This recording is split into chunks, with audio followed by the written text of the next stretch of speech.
Cold. Cold enough that your breath freezes on your lip the second it leaves your mouth, but your palms are sweating. The ground is shaking under your feet. A low, rhythmic thump, a mountain of muscle and fur, heavier than a truck, is walking toward you. In your hands, a sharpened stick. How did a slow, soft primate from the savanna ever look at something like that and decide it was dinner? For decades, scientists believed early humans weren't hunters. They were scavengers. Wait for a saber tooth to finish eating, then rush in for scraps. That theory collapsed in the late 1990s, when a coal mine in Schöningen, Germany turned up 9 wooden spears, 300,000 years old, not sticks. Engineered weapons carved from spruce with the center of gravity placed exactly where modern Olympic javelins put it. Scattered around them, the bones of 50 ancient horses all butchered. Scavengers don't spend weeks building aerodynamically perfect weapons. Nitrogen isotope analysis on Neanderthal bones showed something wild. Their position on the food chain was higher than cave lions and hyenas. But how does a wooden spear punch through 2 inches of hide and a layer of fat armor underneath? The answer showed up in 1977 in Washington state, when a man digging a pond hit the bones of an American mastodon, buried in its ribs. A broken piece of bone sharpened and driven in hard enough to pierce the rib cage, and it stayed there for 13,800 years. The tip was carved from the bone of another mastodon. Hunters were using the remains of their prey to build better weapons. But you can't just walk up to a mastodon with a spear. In 2019, construction crews in Tultepec, Mexico,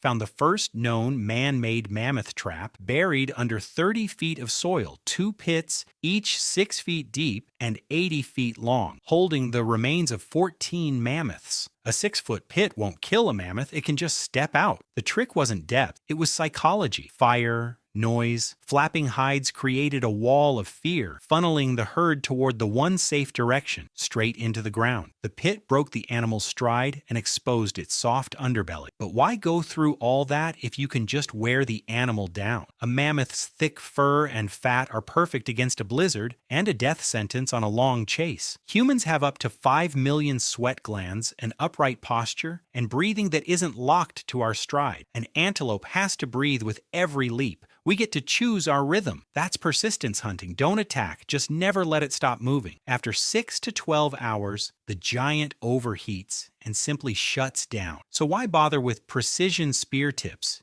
if you can just wait it out? The answer flipped archaeology upside down. In August 2024, a UC Berkeley team, led by Scott Byram, found that a hand-thrown spear usually bounces off thick hide or barely gets through. Even a spear thrower often can't reach a mammoth's vital organs. Turns out those points weren't built for throwing, they were built for bracing. A hunter would plant the spear butt in the ground at an angle, brace it with a foot, and provoke the animal into charging. A 5-ton mammoth running at 25 miles per hour drives the stone into its own chest deeper than any human arm ever could. And that signature fluted groove at the base of the point? It worked like a shock absorber, keeping the shaft from snapping on impact. But if bracing worked so well, why bother inventing the atlatl at all? Bracing means standing directly in the path of a charging monster. One slip in the mud, and it's over. The atlatl let hunters strike from 30 yards at over 100 miles per hour, the sniper rifle of the Stone Age. A mammoth meant thousands of pounds of meat, fat, hide for shelter, bone for tools. But the cost of failure was brutal. A botched hunt could starve an entire tribe. So they never relied on just one method. Terrain, pits,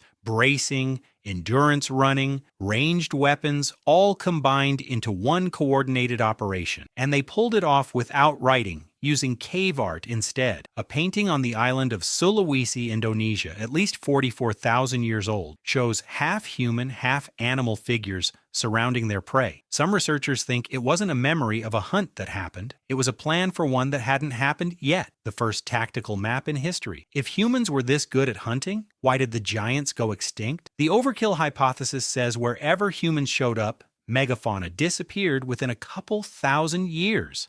But out of hundreds of known mammoth remains in North America, only about 15 show clear evidence of hunting. Not a massacre, competition. Humans with fire, settlements, and small game hunting were quietly crowding giants out of the ecosystem, right as the climate was already shifting. Not the whole story, just the final push. In a museum in Germany, there's a single horse vertebra from the Schöningen site. It has a clean, circular puncture wound, a perfect match for one of those 300,000-year-old spear tips. But the edges of the wound show new bone growth. That horse survived the hit and lived for months with a broken shaft still lodged in its spine. The throw didn't kill, but the animal carried the mark of human ambition for the rest of its life. Look at your own hands, your own heels. Those sweat glands, those spring-loaded tendons aren't random. They're leftovers from a 2 million-year war against giants. We're built biologically to be the predator that never stops coming. The real question is, after getting this good at solving the hunt, did we lose our taste for actually wanting something?